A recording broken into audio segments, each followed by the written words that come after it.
Hi, everyone. We'll get started in just a moment. Let more people trickle in.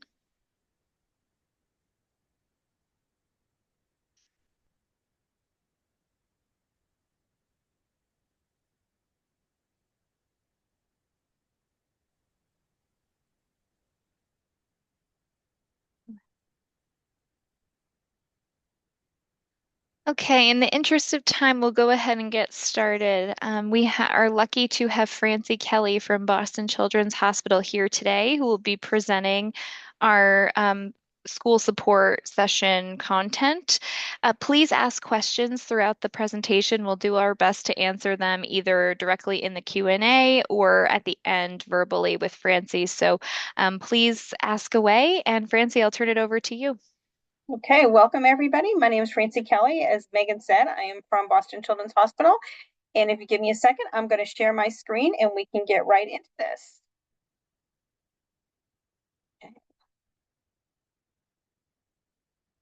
Okay, so here we go. Today we are going to talk about celiac disease at school, setting your child up for a safe and successful school year. Everything we talk about today is in the book, Managing Celiac Disease in Learning Environments. And these are national guidelines on how to deal with celiac disease in school. You received a link to a PDF copy of this book when you registered for this class. So know you have this book that you can go back to and refer to if you have questions later on. Also, you are most welcome to share this with your child's classroom teacher, with the school principal, the school nurse, anybody who you think will benefit from this information. So what's in this booklet? Well, again, these are national guidelines on how to get appropriate accommodations for celiac disease in school. These guidelines were developed in 2019 by a collaboration between 12 pediatric hospitals, the Celiac Disease Foundation, educational institutes, public and private school personnel, that includes classroom teachers, as well as school administrators, school nurses, parents, teachers, and students. So it was a very diverse group that covered all angles of what goes on in school. The guidelines in this booklet are based on research, best practices, and data that we have available about celiac disease. And it really sets up procedures for managing celiac disease in school, preventing gluten exposure, and how to set up a 504 plan.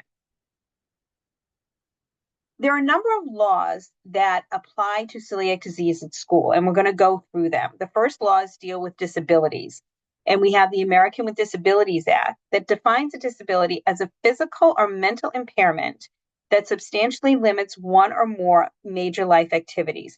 We know that eating and digestion and the immune system are all considered major life activities. Therefore, celiac disease does qualify as a disability under the ADA. Section 504 of the Rehabilitation Act of 1973 prohibits discrimination in all institutions that receive federal funds, that includes schools, based on a disability. Since we know celiac disease is a disability as defined by the ADA, then that means that your school cannot discriminate against your child based on their celiac disease. A very important phrase here in the definition is institutions receiving federal financial assistance. So that means in order to fall under Section 504, your school must be receiving federal funds.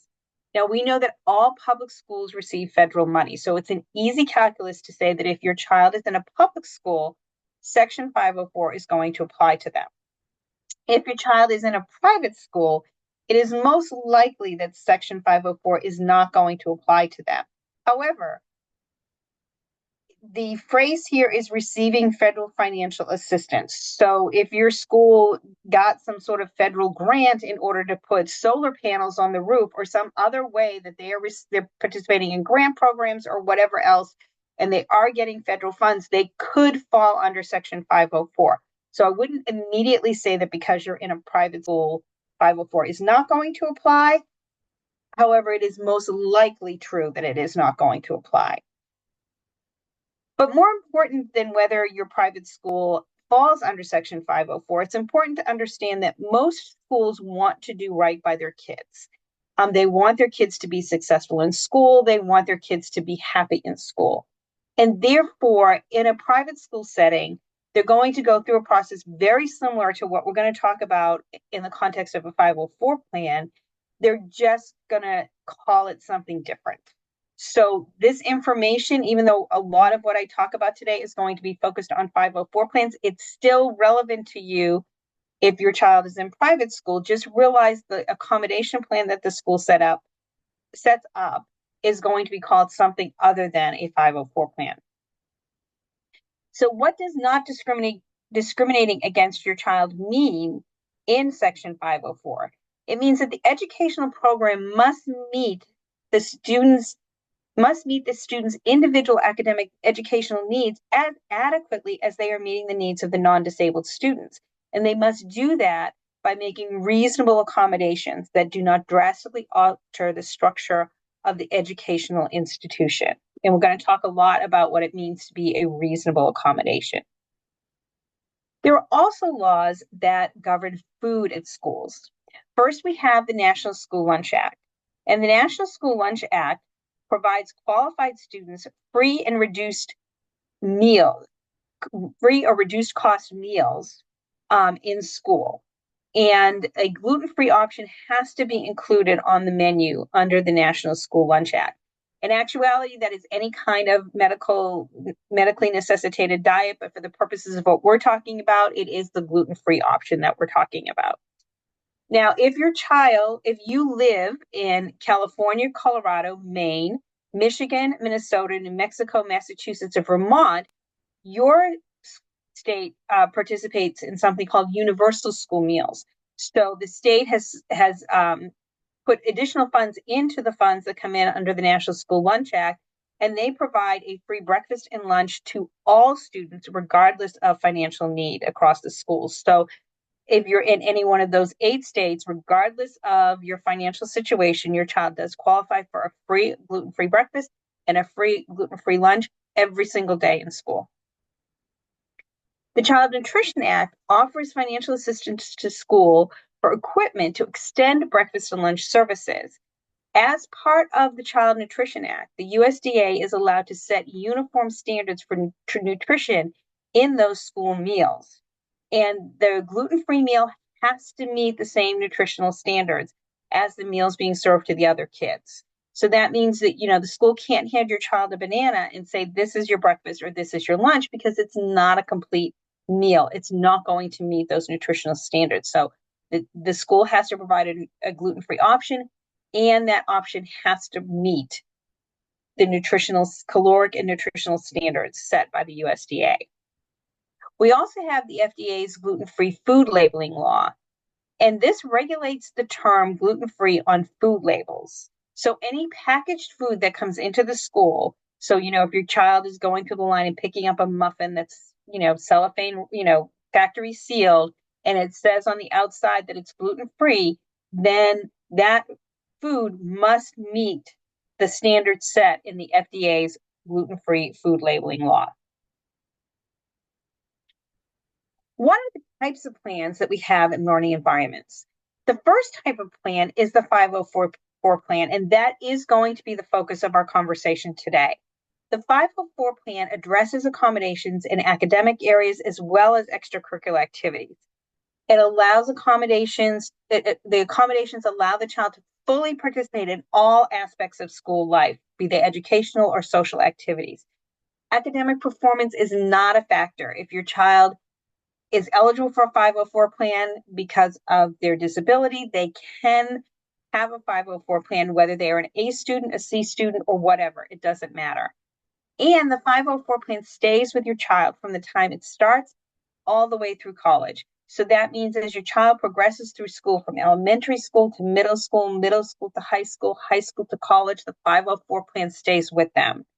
And this is true not just within your individual school district, but if you were to physically move and now your child is in a new school district, the 504 plan will go with them to the new school district. The Individualized Education Plan, or IEP, is a plan that documents a disability that affects a child's academic performance. So here we're talking about things like dyslexia or ADHD. And one of the important pieces of an IEP is the plan puts uh, steps in place in order to improve that academic performance. And it, therefore, is going to have measurable goals and objectives to make sure that the plan is working. Now, we all know that a child with celiac disease who's been exposed to gluten and isn't feeling well at school on a given day is not working at peak academic performance. But that's not something that we're able to measure. And it's not something that we're able to put steps in place in a plan that is going to, in a way that we can document, improve that child's educational performance. So an IEP just doesn't really fit with celiac disease. And that's why it's not a good plan for a child with celiac disease. That said, children with celiac disease are just as likely as any other child to have conditions like dyslexia or ADHD or any other number of issues that could require the child to have an IEP. And if that's the case, then your child could have a 504 plan for the celiac disease accommodations and the IEP for that other disability. Sometimes the school is going to do two plans. Sometimes they will take the IEP provisions and fold them into the 504 plan. Sometimes they'll take the 504 provisions and fold them into the IEP. Schools are going to handle how you have multiple plan differently. And so if your child needs both, that's fine. That's possible. That's reasonable. You just need to have a conversation with the school about what's the best way to do that. The final type of plan is an individualized healthcare plan, or an IHP.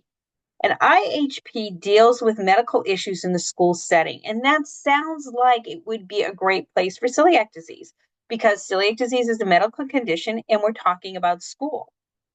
But the IHP is designed to be used by the school nurse or the health aide. The IHP is about what do we do when the child gets sick. Whereas the 504 plan is about what are the accommodations we can put in place in order to prevent the child from being exposed to gluten and thereby preventing the child from getting sick at school as a result of a gluten exposure. Another way to think about it is that 504 plan is proactive and the IHP is reactive. And we would much prefer our kids to be in that proactive type of plan and never have and have the accommodations in place that's going to prevent the gluten exposure. So how do you go about getting a 504 plan? And again, for you private school families out there, you're probably going to go through a very similar process to get an accommodation plan in place. But at the end, they're just not going to call it a 504 plan. The first step is to get a diagnosis of celiac disease. And then you want to inform the school or your learning environment that your child has celiac disease and you want to set up an accommodation meeting for a 504 plan. The school is going to require some sort of medical documentation. And so you're going to need to go back to your physician, your GI team, and get a diagnosis letter that states that the child has celiac disease and that they should be put into a 504 plan as the best means of accommodating that condition at school. Now you're going to set up the 504 plan eligibility meeting and accommodation meeting. I've seen schools do this as two separate meetings. I've seen most schools do this as one single meeting. There is under 504 law a checklist that says that, if this, does the child have X, does the child have Y, does the child have Z? The school goes through the checklist. Yes, yes, yes, yes, yes. Okay, they are eligible for a 504 plan. We know that children with celiac disease are eligible for 504 plans. An awful lot of schools out there also know that, but they are going to want to dot all their I's and cross all their T's, and they are going to want to go through that checklist. So most schools will sit down with you. They'll do that checklist as the first part of the meeting, and they'll say, yes, the child's eligible for a 504 plan. Now let's talk about the specific accommodations. Other schools will say, okay, we have determined that the child's eligible for a 504 plan. Now let's set up a time to meet to talk about those accommodations. So most of the times this is going to be one session, but be prepared. It could be two sessions in some cases.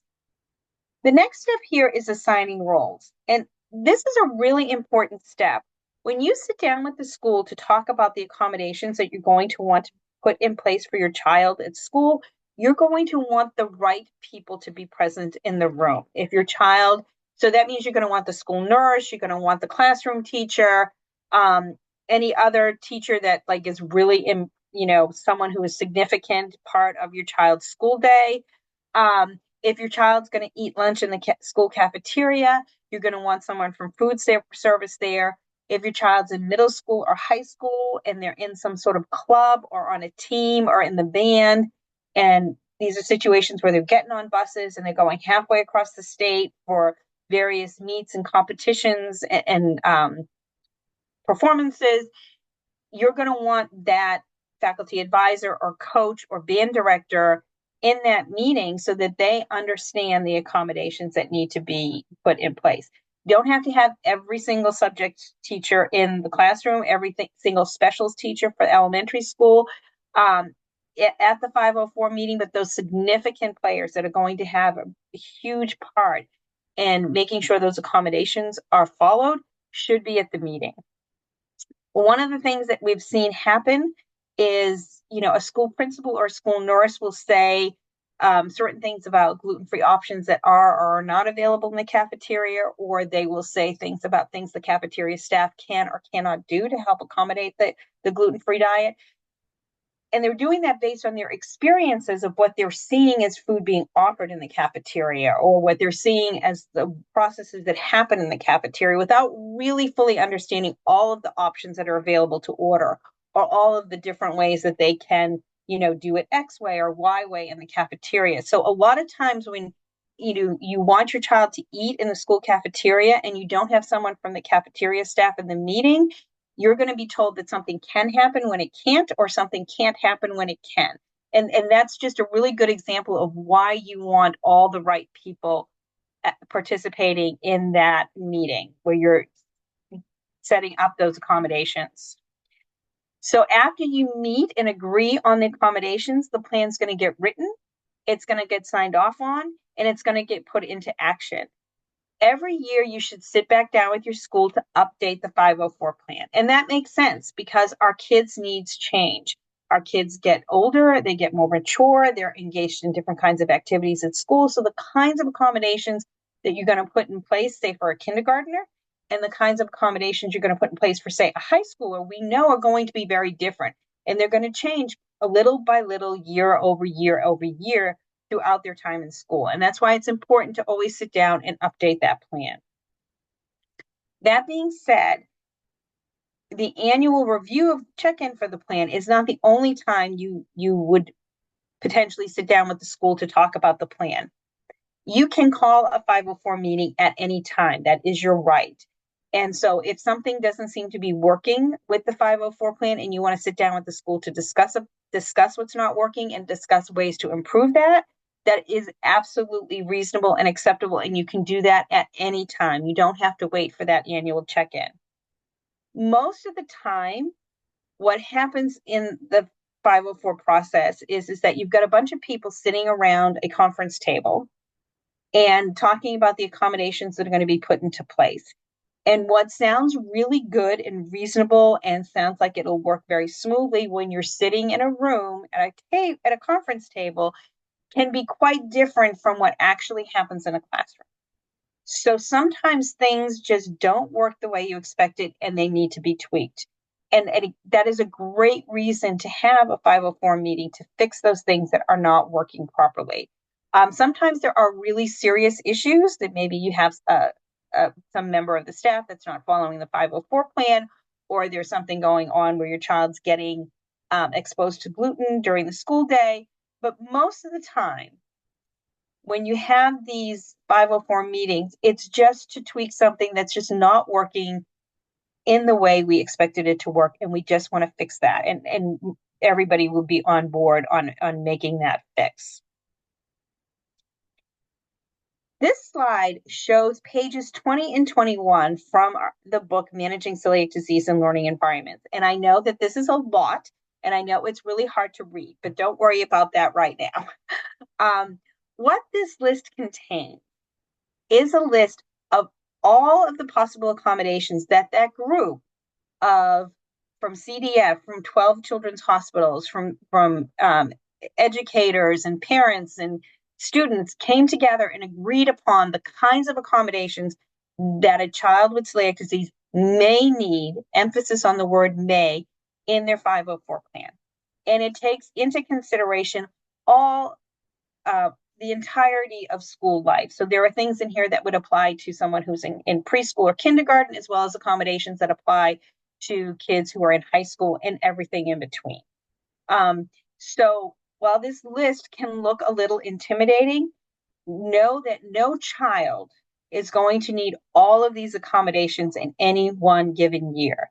In addition to that, because we've taken lots of different kinds of scenarios into place that kids could have during the course of their school life, and your child is not going to have every one of those scenarios apply to them, it is highly unlikely that any child will use each and every one of these accommodations throughout their school life. This is a comprehensive list. So it looks like a lot and it looks intimidating, but know that this is not what your child's 504 plan is going to look like. These are all the possible accommodations. Now, at this screen, we can see that list a little bit clearer. And you can see that we have broken the list down into three categories. The first is, classroom or other learning environments. The second is eating spaces. And the third is field trips, events, and other offsite activities. This three-column format is a really good way to think about the accommodations because you're thinking about them in each one of those buckets. And it's a really good way to come up with the ones that are going to apply to your child. I want to put emphasis, first of all, on the eating spaces column. Eating spaces does encompass that. Eating spaces, not just food preparation in the cafeteria. While there are a number of accommodations in this particular column that do apply to the safe preparation of gluten-free food in the school cafeteria, a lot of it also just has to do with wiping tables and other things that go on in eating spaces. So if you've made a decision because your child is a picky eater or because you're just more comfortable with their eating food that you prepare at home, that you're going to make your child's lunch every day, that's fine. That's your choice to make. But don't ignore the eating spaces column because there will still be accommodations in there that could apply to your situation. The other thing I want to highlight is field trips, events, and other offsite activities. Anytime this is part of school, it's a school-sponsored event, accommodations should be being made for the child with celiac disease. So that column is very important. We're not just talking about classroom activities. We're not just talking about what happens during the school day. If it is a school event, it's covered. And so that's why that column becomes really important. Prior to sitting down with the school to talk about the accommodations that you need, I highly encourage you to spend some time with pages 20 and 21 looking at these accommodations and figuring out which ones are most appropriate for your child. And depending on the age and maturity of your child, it is a great idea to involve the child in that process because they know best about what happens during the course of the school day. So there's something that you might think is a really important accommodation, then they're going to say, oh, no, that's not a big deal. They do that for everyone. Or something that you think isn't a big deal that they're going to be like, oh, no, no, no, I think that should be in the plan. So again, it is going to depend on who your child is as an individual, and you know that best. But if it is appropriate, it is a great idea to involve your child in the process of figuring out which of these accommodations are appropriate for their plan. So let's talk about reasonable accommodations. The 504 law does say that the accommodations have to be reasonable, but what's reasonable in one school might not necessarily be reasonable in another school. So it's a good idea to think about what's reasonable and what's not reasonable. So in the classroom, reasonable accommodations would be to plan all of the learning activities in such a way that they use naturally gluten-free ingredients. And so therefore they are safe for the child with celiac disease. If a learning activity is such that the school really cannot make that gluten-free for everybody, then the school should be providing a gluten-free option and gluten-free containing materials for the child with celiac disease. So say it's something that some sort of activity where they're using flour or crackers or something like that, and the school's like, it'd be really expensive for us to do this gluten-free for the whole class, but they should at least be doing the gluten-free option for your child. Another reasonable accommodation is for the school to discuss the accommodations for any kinds of these lesson changes with you as the parent or guardian. And this is really important how you phrase this to the school. A lot of activities that they're going to do in school are things you've probably done at home with your kids or with your kids and their cousins or whatever. And so you already know what works as the gluten-free substitute. There is no reason for the school to reinvent the wheel and figure out what to do to make this activity gluten-free. You've already done the work. You've already done it at home. You already know what works. You are their best resource. So when you are asking for an accommodation in the 504 plan that says, talk to me about how you're going to make these activities gluten-free, make sure that you are emphasizing to the school, you are their best resource for figuring this out, because it really is a huge help to the school.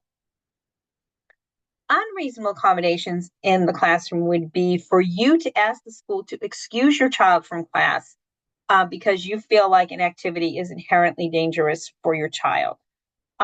There should be nothing going on in school that should pose such a problem that you would need to have them pulled from class. You should be able to work with the school in order to modify that activity so that it can be done in a safe fashion. Conversely, it would be unreasonable for the school to ask that your child sit out an activity or go to the library for a study hall or something like that and not engage in a learning activity because of their celiac disease. The school should be making the accommodations so that everybody can participate. And extracurricular activities. A reasonable accommodation would be that if the school is providing food for the other children, then they should be providing a gluten-free option for the child with celiac disease.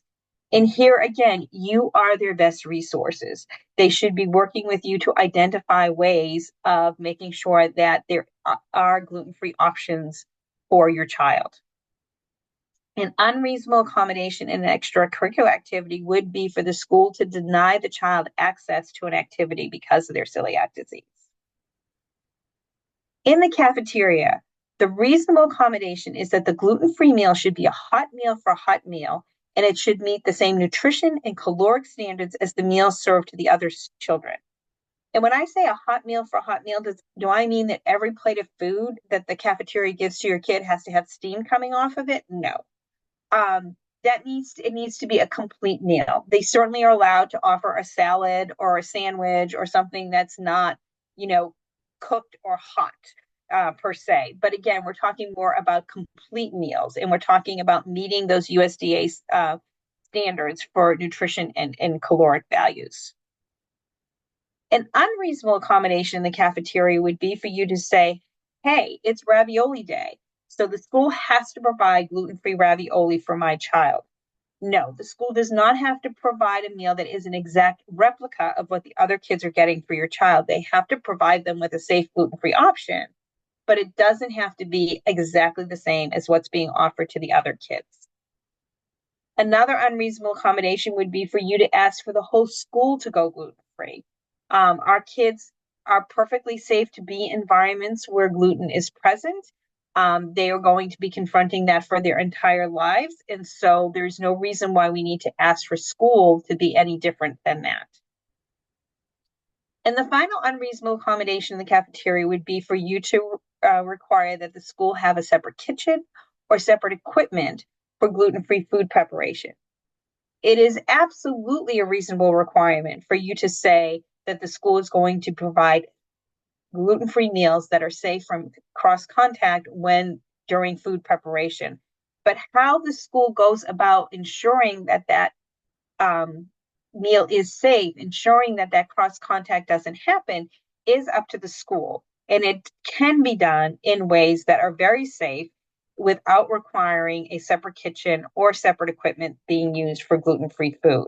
A very common practice in school cafeterias is for them to prepare all of their allergy sensitive meals, gluten-free meals, and the like first when the kitchen is clean and free of any kind of contamination, and then they go ahead and make the other meals. So, again, that's a very common practice in a lot of schools that would mean that the meals would be very safe and would not require a separate kitchen for the gluten-free meal preparation. On field trips, a reasonable accommodation would be to, again, you are the best resources. So engaging with parents as they're planning field trips to make sure that gluten-free accommodations are being taken into place. And think about the kinds of field trips your kids go on. It's in school. A lot of these are places, again, you've probably gone to as a family. So you already know what's there that's gluten-free, what's not gluten-free, and how the school can best accommodate that. Um, Another reasonable accommodation would be to allow you to chaperone the trip. Now, this is probably way more important for younger kids than older kids, but if food is going to be part of that field trip experience, and there are going to be labels to be read to make sure that the food is gluten-free and your child's not reading yet, you're probably going to think it's really important that you're there to help read those labels. And so, asking that you have that ability to chaperone trips is a very reasonable accommodation. And again, just like with extracurricular activities, if on the field trip the school is providing food for the students, then a gluten-free option should be made available for the student who has celiac disease. So, what are some of the practical ways that the gluten-free diet is accommodated in school cafeterias? These are all examples of things that we know certain school cafeterias are doing. So, focusing on naturally gluten-free meals, things like fresh fruits and vegetables, lean proteins, things again that are naturally gluten-free. Having gluten-free bread or buns for sandwiches, burgers, hot dogs, and the like. Using cornstarch to bread their foods. So all of the fried foods are gluten free. If they are deep frying foods, then to have a dedicated fryer for the gluten free option so there's no risk of cross contact. Lots of schools have requirements, lots of states, I should say, have requirements that the schools are not able to use deep frying processes because of the grease involved, that they bake all their breaded items. And so that would be a great way to ensure that those breaded items are gluten free. Corn tortillas for Taco Tuesday. If there's a pizza day, making sure that they're using a vendor that has a gluten free option. Using gluten free soy sauces when they do any kind of sauces or marinades, so that then those sauces are gluten free for all students. Veggie chips, corn chips, potato chips, all gluten free are typically gluten free. Squeeze bottles for condiments, and making sure that the food service provider that the school district is contracting with has sufficient gluten free options to offer for students who are on the gluten free diet. So, what are some of the responsibilities for food service providers? The food service provider is required to make the substitutions or modifications to have the diet be appropriate for students with disabilities. And those substitutions are made based on the prescription, some sort of documentation. It doesn't have to be an actual prescription pad kind of prescription, but some sort of documentation from a licensed physician. They can require that in order for us to provide the gluten-free meals, it has to come under doctor's orders. And the diagnosis letter from your doctor will cover the dietary needs and other accommodations that should be in that 504 plan. This food service provider for school should be providing these meals to your student at no additional cost to you for the meals. So if you are in one of those 8 states that have universal school meals, then there should be no charge for a gluten-free option. Your child should get free meals just like everyone else is getting them. Again, they will be gluten-free meals, but again, they cannot charge you. These are free meals and everybody gets a free meal. If you are in a state where meals are charged, then the amount that you're paying for a school breakfast, the amount you're paying for school lunch should be the same as the payment for the gluten containing meal. So no upcharges in school. And again, those states that have universal school meal, Massachusetts, Maine, Vermont, California, Colorado, Minnesota, New Mexico, and Michigan, they must have a gluten-free option that meets the same nutritional requirements as the meals for the other students. They can't upcharge you. Again, if any place where they're providing food for students, they must be providing a gluten-free option for the child with celiac disease. They cannot suggest that we can't safely feed your child, and so you should send their lunch from home. That's not an option. If you choose to send lunch from home from school, that is your right to make that choice. But the school cannot require that you make that choice. And if the school is not offering appropriate gluten-free meals for your child, please contact your physician. They can help. In the other 42 states, the rules are very similar. They must be providing a gluten-free meal option that meets the same nutritional requirements as the food being fed to the other students. They cannot upcharge you for the higher cost associated with the gluten-free meal. They cannot suggest that they cannot safely feed your child. Again, you have the option of saying you prefer to send food from home for your child, but the school cannot compel you to do that. If your school is not offering appropriate gluten-free meals, again, contact your physician's office for help navigating that. And if your child is receiving free or reduced cost meals, again, they must be providing a gluten-free option for your child with celiac disease. So in addition to those accommodations lists that I showed you before that are on pages 20 and 21 of the book, Managing Celiac Disease in Learning Environments, the book also contains a lot of resources that you can find helpful and that your school may find helpful in terms of accommodating celiac disease. This particular page has a recipe for gluten-free modeling clay as well as for gluten-free paper mache. We could spend the entire hour talking about Play-Doh. So I'm just going to run through the very basics of the Play-Doh discussion. Play-Doh, brand name Play-Doh, contains wheat, so it is not gluten-free. There are other brands out there that are gluten-free. Playing with Play-Doh is not by itself problematic for a child with celiac disease. Where the problem with Play-Doh containing wheat comes into play is the fact that it can be very messy. It can get all over the hands, it can get underneath the fingernails, it can get on table surfaces. And if your child is someone who, puts things in their mouth like the Play-Doh, or if your child is someone who is a nail biter or a finger sucker, or if your child is very young, which is typically associated with using Play-Doh, and they're not really good at thoroughly cleaning their hands, you may be worried about that residue being on their hands when they go to eat. So there are a lot of reasons why people choose not to use brand name Play-Doh with their child with celiac disease. There are many families that use it quite successfully because kids are, appropriate cleanup happens afterwards. Kids are not putting things in their mouths. You know who your kid is, and so you know what's going to be right for your child. But if you want the school to use a gluten-free version of modeling clay as opposed to brand name Play-Doh, that is absolutely a reasonable accommodation. And here's a recipe that they can use for making gluten-free Play-Doh. But again, there's also commercial products available if they would choose to go that route.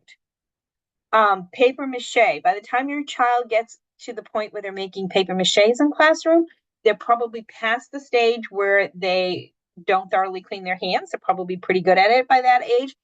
They're also past the stage where everything's going in their mouth. So you may think that paper mache would be less of an issue, but it is very, very messy. So if your child does have an activity involving paper mache, if you're doing it as a homework assignment, you may choose to use a gluten-free option just because you don't want to have to clean up that mess in your own house, or even for the school, it is a courtesy to your custodial staff if they're using the gluten-free option for making paper mache. And those here are just two recipes for those. But those are just two examples. The book contains lots of different kinds of substitutions and alternatives for some very common classroom activities. So that there's things in there for sensory tables, art classes, science projects, and cooking with kids. I want to talk for a second about science and cooking with kids. In a lot of curriculums, particularly for younger grades through middle school, science is often food based. They do a lot of activities where you use food because it's something that's very familiar to kids to show scientific principles. The point really being about getting kids excited about science. So something like, mixing oil and vinegar and that they don't mix and why don't they mix and how, what's an emulsifier that you can put in there in order to make them mix, or baking bread and the yeast, how it makes the bread rise. These are all scientific principles that can really be engaging for kids by doing them through cooking. And so science, especially in the younger grades, can have a huge food element associated with it. So you really should pay attention to what's going on in science class. When we're talking about cooking with kids, there are lots of different places this occur. We kind of think about the traditional home ec class where there is a cooking component to that activity, but there are lots of different places where food might come into play. So for example, in social studies or in language classes, a lot of times part of the discussion is about the culture and part of the culture is always the food. And so paying attention to all of the different places, not just the traditional home ec class, but all of the different places where cooking can take place as part of the curriculum is really important. And we have resources on how to make a lot of these different cooking activities gluten-free, some easy substitutions that can be made so that those activities can happen, but just happen in a gluten-free manner. This is a sample 504 plan. You have, with the materials you received for this class, a fill-in-the-blank version of this plan. I'm going to go through the different pieces of this plan and just know that when you have a Word document with the materials and that you can fill this in yourself and have that for your child for when you sit down to talk to your school.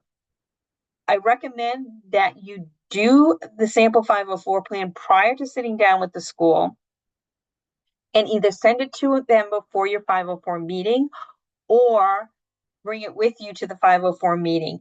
Having a document in place that says these are the specific accommodations we're looking for is a much easier and more productive conversation than going through the process of saying, okay, the child's eligible for the 504 plan. Now what?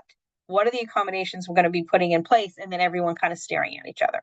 If you have this plan already completed, it makes the process go a lot smoother and a lot easier. After you have the 504 meeting and the accommodations are all agreed to, the school is going to come back to you with a final 504 plan. A lot of schools have computer programs that produce their 504 plans. So they're going to put the information from this sample 504 plan into their computer system, and it's going to, print out a 504 plan that's in a consistent format to all of the other 504 plans in the school. Sometimes they will use this plan in this format, and that's great. But if they use their own format, that's also okay. You just want to make sure that when they give you the final plan before you sign it, that you've checked to make sure that all the information that you want in the plan is actually there. So now let's go through this particular 504 plan. The first part of the plan is basic demographic information that you would put in about your child. Then we have the purpose of the plan. This is going to be the same for every child with celiac disease. So there's no reason for the school to come up with this language. There's no reason for you to have to come up with this language. We have done that for you. Then we have information about the celiac disease diagnosis. The child has been diagnosed with celiac disease. This is what it means to have celiac disease.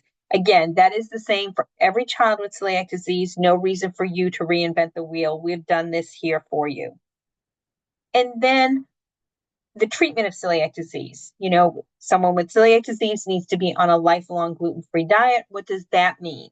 And how, what does it mean to be on a gluten-free diet? So we've explained here that the child needs to be on a gluten-free diet and what that means. The next part of the 504 plan is those accommodation lists from pages 20 and 24 in the book Managing Celiac Disease in Learning Environments. And again, we are using that 3-column format of classrooms and other learning activities, eating spaces, and field trips and other offsite activities. This is a Word document that is sent to you, so you can just cut and paste. So you don't think your child needs an accommodation this year, just cut it out, delete it. You don't need it when you're sending your proposed 504 plan to the school. But maybe next year, your child's involved in an activity where that becomes important. You can just easily add it back. So all of those accommodations from pages 20 and 21 are recreated here in this part of the sample 504 plan. So again, using the 3-column format. The final part of the 504 plan is what to do should your child be sick at school as a result of a gluten exposure. And this is a really important part of the plan. No matter how well crafted your 504 plan is, no matter how diligent your school is about making sure that the 504 accommodations are in place and are observed, accidents can still happen. And sometimes those accidents don't happen in school. Sometimes they happen at home the night before, and your child just doesn't get sick until the next day at school. So hopefully you will never need the section of your 504 plan for what to do in the event of a gluten exposure. But in case you do need it, you want to make sure it's there. Now, every child is different in terms of how they react to being exposed to gluten. Some kids are going to need, are going to have a headache.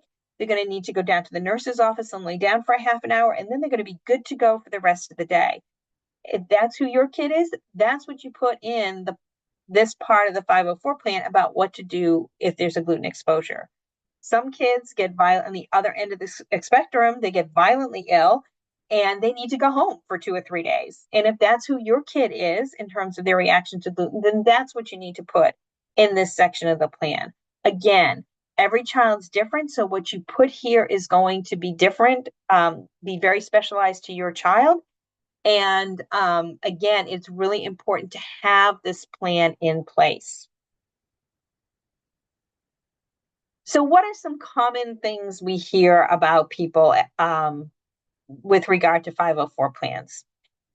The first example is my child's school says they don't offer gluten-free meals.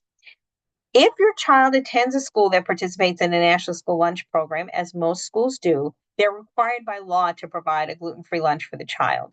So that's really not an option. But the other thing to consider is sometimes this is a communication issue. School nurses and school administrators are not necessarily well versed on the things that the cafeteria can order. They know what kinds of things they see in the cafeteria being offered for lunch day in and day out. And they may think that they're not seeing a whole lot of food there that's gluten-free. But think about this, the school cafeteria, in the same way you think about your own personal food budget.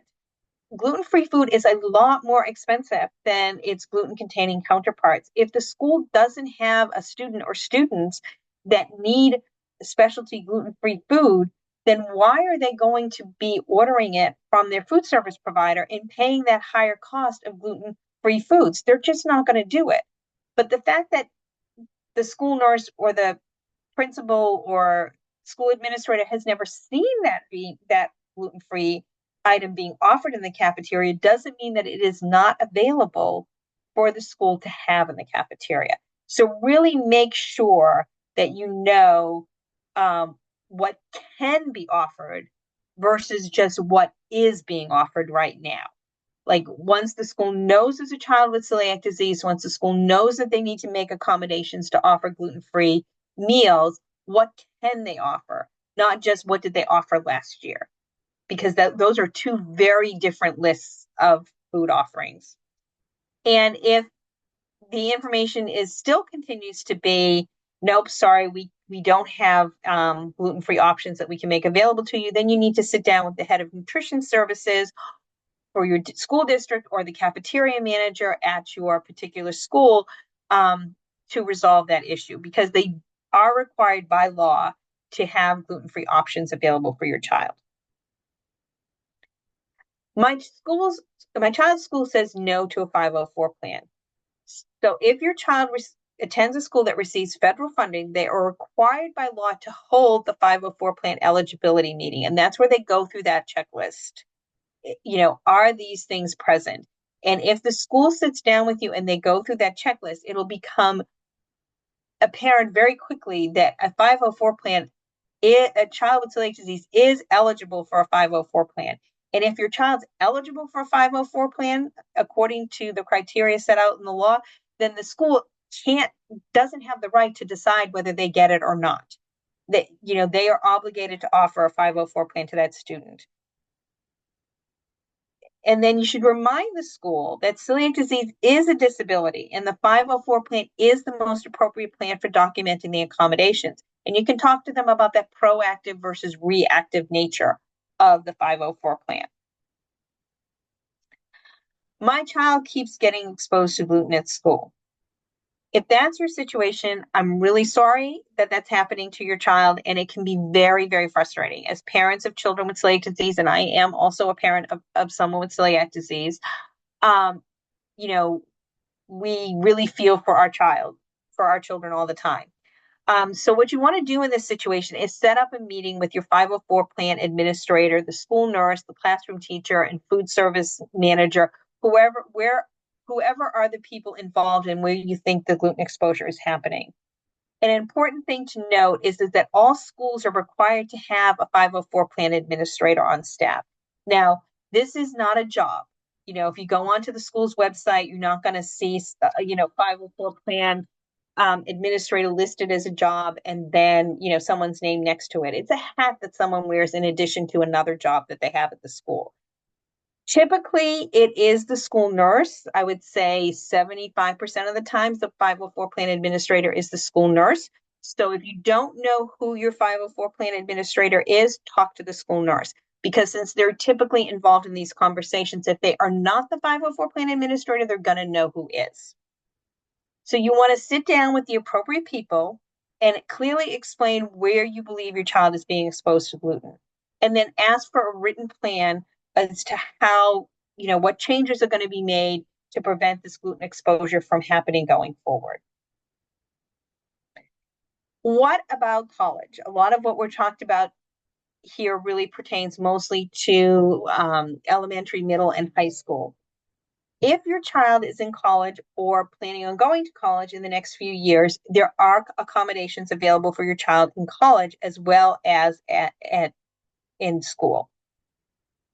When you are in the process of thinking about colleges to go to and you have schools that your child is really seriously considering, you can talk to people in the Office of Disability Services to find out how they handle celiac disease at school. Once your child has selected a college, you want to go officially to the Office of Disability Services to start the process of getting accommodations at college, and they will ask you for the existing 504 plan. Every year, the Society for the Study for Celiac Disease hosts a college summit. It's usually in the springtime, March, April-ish time frame. And this is a excellent program that goes through all of the things you should consider for students who have recently been accepted to college, all the things you need to consider and all the things you need to do before you arrive on campus to make sure the gluten-free accommodations are in place. It also talks a lot about medical issues and a child who is either just recently turned 18 or is going to turn 18, most likely before they enter college, and some of the things that can and can't happen on the part of the parent now that your child is legally responsible for their own medical information. So it's a great resource for both students and parents, and typically scholarships are offered. A raffle for a scholarship is offered for students who attend the entire program. So what are some accommodations you can ask for in college? again, just like in the elementary and high school, you want to make sure that the dining hall is offering foods that meet the same nutritional standards as the foods being served to the other students. Um, Allowing students with celiac disease to pre-order meals. In college, you go into the cafeteria. I always say down because when I was in college, it was like in the bottom, the basement level of a building. So you go into the cafeteria and you grab a tray and you go through the line and you select your food. But typically, the students with celiac disease or any kind of other special diets are put into a separate line where they order the food and it's cooked to order because they're not having this constant flow of students coming through the cafeteria and taking that special diet food. So they're not going to have that ready in advance typically. Um, but by the time you order that food and they prepare the food and you get down to the table with all your friends you came into the cafeteria with, they're done and ready to leave and move on to the next thing, and you haven't even started eating yet. So the ability to pre-order food can be really important for managing your social life because a lot of the social activity happens in that school cafeteria. Labeling foods that they have out in the cafeteria so you can easily identify gluten and other common allergens. Having standard practices in place for preparing gluten-free meals so that the meals are free for cross contact. Making sure that there's training in place so that those people working in the cafeteria know what it means to provide gluten-free food. And having dedicated spaces where they store and prepare gluten-free food can be really important in the college environment. A lot of schools, when you have your meal card, it contains, X number of visits to the school cafeteria, as well as dining dollars that can be used at various places on campus, like if the campus say has a coffee shop. But typically, it can also be used in the neighborhood around the school, so you can go to local businesses and use these dining dollars for purchasing food at local businesses. You want to make sure that that list of local businesses contains um, vendors that have gluten-free offerings for your student. Also, having an accommodation for a refrigerator or microwave in your dorm room. A lot of schools, especially here in New England where I am, where these schools are older and the buildings are older and the dorms are in the older buildings and they have older electricity, they have a lot of restrictions on appliances that you can use in the dorm rooms. And, typically that old electricity is fine with, a half a dozen refrigerators in the dormitory, but not one in every room. So you want to make sure that you're getting the accommodation so that you're allowed to have any of these appliances that you want to have in your dorm room. So what are your next steps? If you have not already received a diagnosis letter to share with your school, talk to your child's physician in order to get that.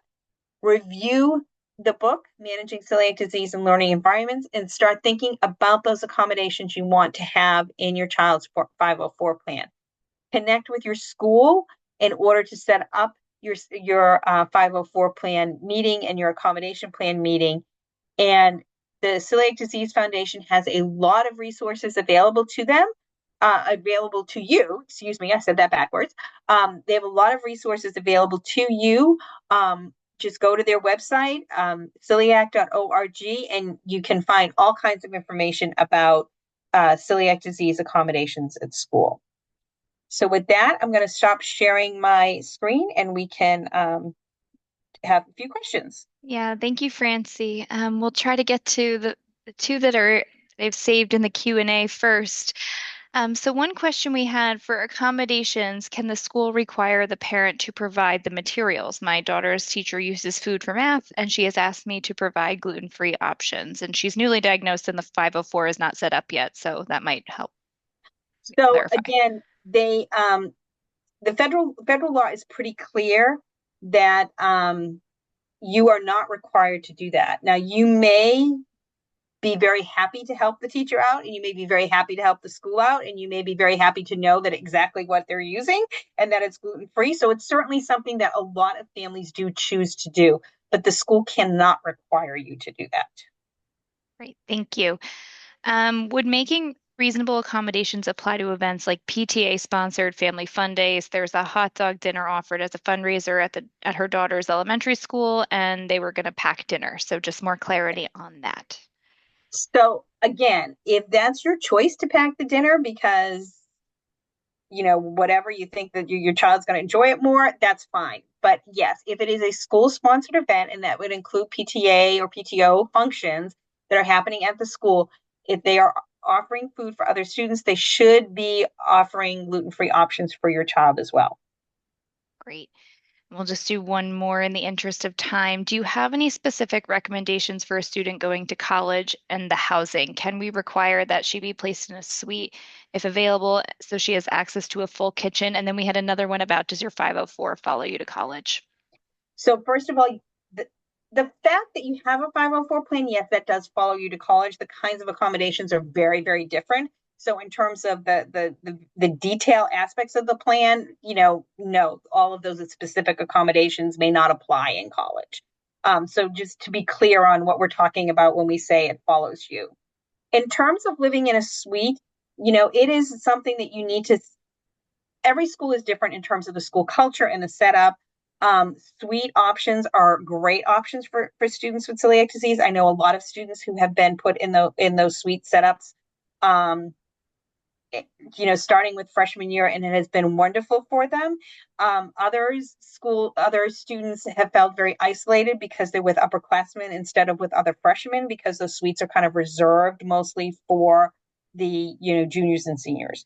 So you really want to talk to the folks at the school about what's best in that school environment, um, and also what's available in the cafeteria. Like if you're thinking about the suite because you're going to have a kitchen and you're going to be able to make your own meals, that sounds great until you think about the logistics of that. That means your kid has to go grocery shopping. That means they have to do a lot of meal prep.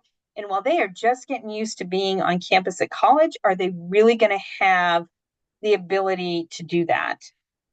Eating at the cafeteria might be a more reasonable option for them as they're kind of getting adjusted to school life. So there's a lot of factors to consider. And again, every school is different, every student is different, so it's certainly a reasonable thing to ask for, but it's also something you should think about a lot. Great. Thank you. All right, that is all we have time for. Thank you so much, Francie, and everyone. We have these sessions on a monthly basis, so if you have additional questions, please join another session and check out celiac.org/school support sessions. That is where all of this information is housed, and I have put multiple links in the chat. So it's great to have you all, and thank you. Okay, have a nice day, everybody. Bye bye.